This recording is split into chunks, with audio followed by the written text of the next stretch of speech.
cloaked figure hurries along a dark castle corridor, features hidden by the shadows of her hood.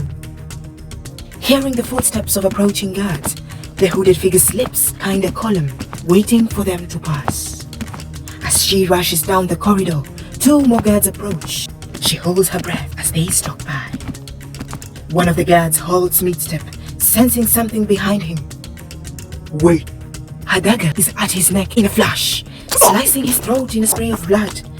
Her hand lashes out again, cutting the second guard's throat before he has time to react.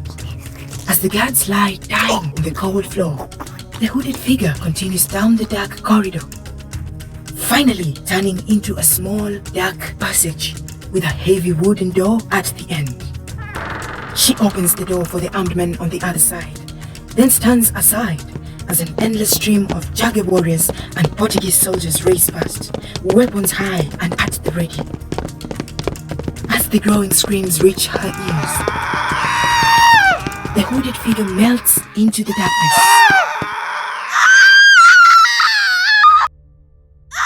Kingela screams as her body is racked by another contraction, then falls back, exhausted and delirious with pain. A servant girl touches her swollen belly and she shares a look of worry and fear with Tembo, Kingela's main consort. Under the bed, Kingela's 5-year-old son, Mbande, hides, terrified by the sounds of laboring. The door is flung open and Nxinga strides in. The servant girls immediately bow their heads before their healer. Kingela opens her eyes and relief washes over her face when she sees Nxinga. Chisengu, help me.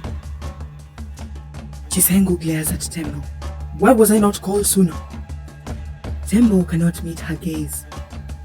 Chisengu drops to her knees and reaches her hands between Kingela's legs. Kingela moans in pain as Chisengu raises her hand and begins to chant. Under the bed, Mbande listens to Chisengu's chants, his eyes screwed shut, his breath coming hard and fast.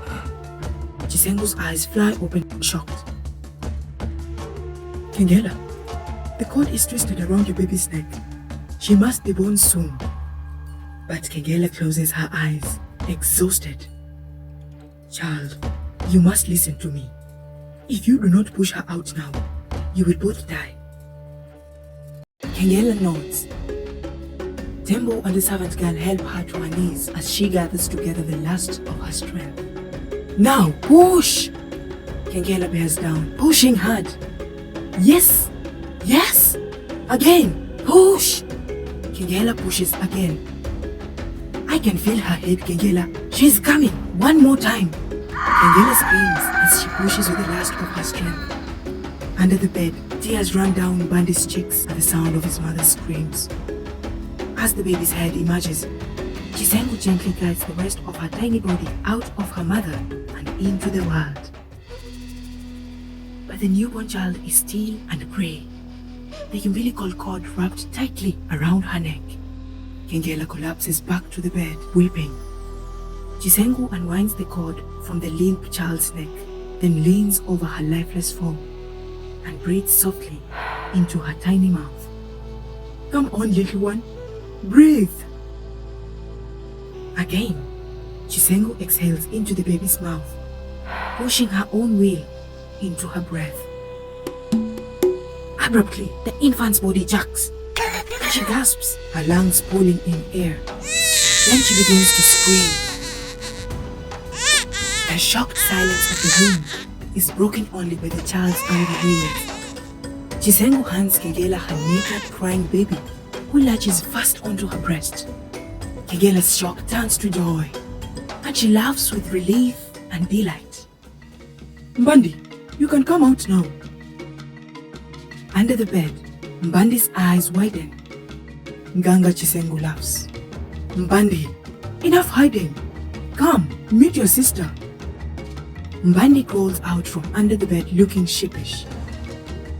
He moves towards Kingela, and she smiles at him, beckoning for him to come closer. As Mbande cautiously approaches his mother and new sister, the chamber door bursts open and guards rush in. The sounds of battle filter into the room. The women are frightened, but Ganga Chisengo stands up enraged. What is the meaning of this? The prince, Kia Samba, strides in. Kengela's face lights up, then becomes fearful as she notices the blood streaked across his body. Kia Samba crouches next to the bed, stroking Kengela's cheek. His eyes fall on his newborn daughter at her breast, then widen in awe. His fingers brush the child's soft head. My love, what has happened? Kia Samba appears worried. When he speaks, his voice is quiet but urgent. Kengela, I am sorry, but there is no time. We have to leave now. Leave? Are you mad? She can barely lift her head. Kia Samba looks back at Chisengo, his blood-covered face somber and severe. The Portuguese. Kia Samba nods. And this time, they have brought the Jaga. Everyone gasps at the mention of the Jaga warriors. Another soldier runs in as the battle cries get louder and closer. Your Grace, they are close now. Nganga Chisengo shakes her head. Kengela has lost too much blood. She cannot be moved. And what exactly will you suggest we do, Nganga Chisengo? Will you prefer that she dies at the hand of these white men? Or worse, the Jaga? Do you know what they will do to her? To our daughter? To Mbande? Kengela looks at Kia Samba. Her face hardens, determined, and she nods. Everyone jumps into action. Nganga Chisengo sweeps up the baby. Kia Samba lifts Kengela. Aka picks up Mbande, and they all rush from the room. North of the palace, long canoes carry escaping nobles downriver along the twisting Kwanza, making their way towards the second royal residence on the small island of Ndongo. Katito, captain of the Prince's Guard, leads the royals as they make for the north gate and the waiting boats. He holds, sensing something ahead. A group of Jaga warriors charge, screaming out of the darkness. Katito is already in the air, his spear piercing the warrior's chest. As Kia Samba and the others look on, Ndongo soldiers attack the remaining Jaga, desperate to push them back. The fighting escalates as an Ndongo soldier slashes his battle axe into a warrior's side. Katito spears another in the stomach, just as the last Jaga falls. The immediate threat averted, they rush on as the sounds of rifle shots and screams surge all around them. One of the fallen Jaga rises to his knees, lifting a nearby spear. Sensing movement, a guard turns, hurling his axe at the Jaga, but it's too late. And by the time the axe strikes home, the warrior's spear is already whistling towards its own mark, straight and true.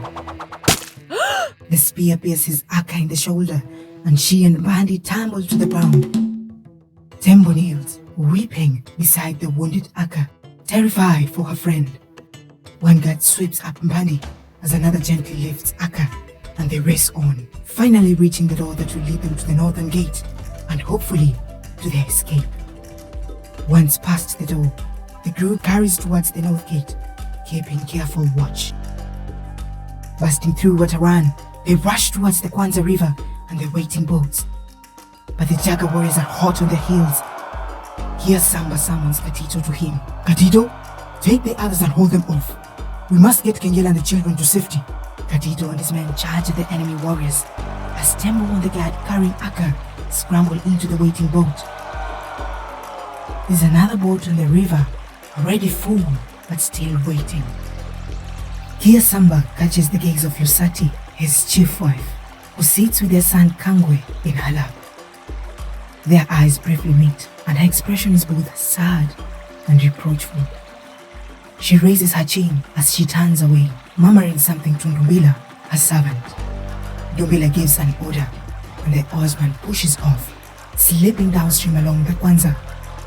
Enyama, the king's personal guard, approaches. Enyama, where is my father? Why are you not with him? Your Grace, he's already on the Kwanza. He instructed me to stay behind, help see you to safety. Kia Samba narrows his eyes. There's something you're not telling me, Enyama.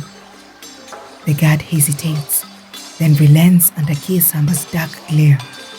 Your Grace, your father is alive, but he was badly wounded in the fighting. The Ngangas are doing everything they can, But Nyama glances towards Ganga Chisengo as she climbs into the waiting canoe, holding tight to the newborn babe. It would perhaps be best if Nganga Chisengo were to reach the island as quickly as possible.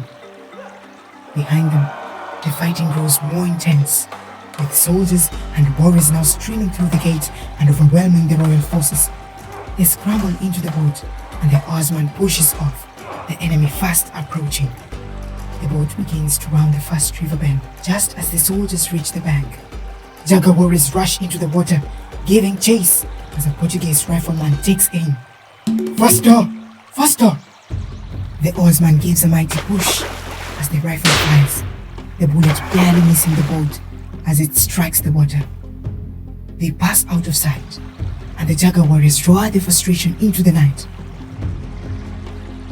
The canoe glides along the dark river, water lapping at the sides of the boat. Safe, for now, Chisengo examines the tiny child in her arms. The newborn's eyes are open, and she stares up at Chisengo, her gaze curious and direct.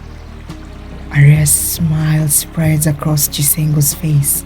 She glances up at Kiesamba and Kengela. She's strong and beautiful, Your Grace.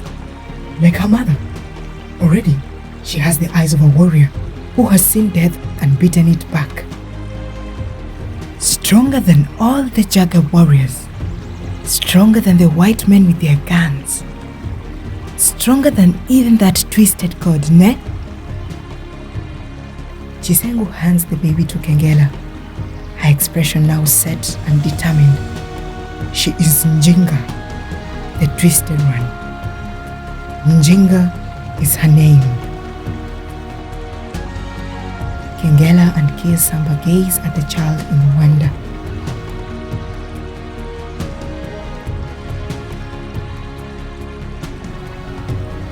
Nxinga